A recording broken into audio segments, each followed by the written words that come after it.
Keli šimtai į katedros aikštę susirinkusių dviratininkų tylos minute pagerbė kelyje žuvusius draugus. Save kritinę masę vadinantys dviratininkai ant dviračių transporto priemonių sėda kiekvieną mėnesio penktadienį tą pačią valandą ir išvažiuoja į gatves.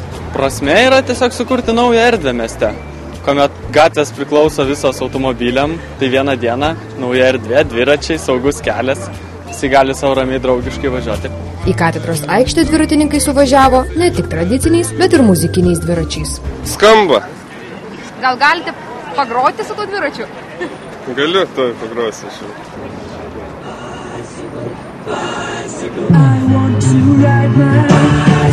Žmonės, kai išgirsta šitą dainą, pradeda važiuoti, nenori labai gąsdinti.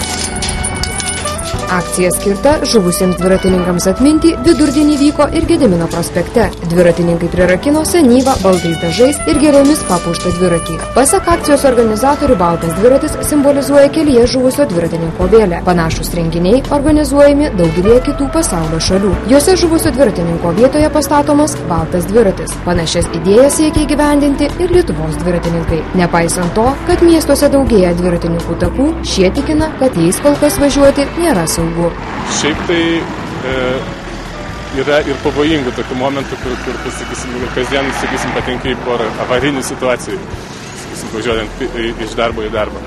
Taip, kad dar nėra taip saugu, bet važinėti jau galima. Daugiausia dviratininkų žūsta tamsiuoju paros metu, kai jie sunkiau pastebimi. Vien tik praėjusiais metais Lietuvos keliuose žuvo daugiau nei 70, o sužeista per 500 dviratininkų. Šiais metais žuvusių dviratininkų skaičius sumažėjo kelis kartus.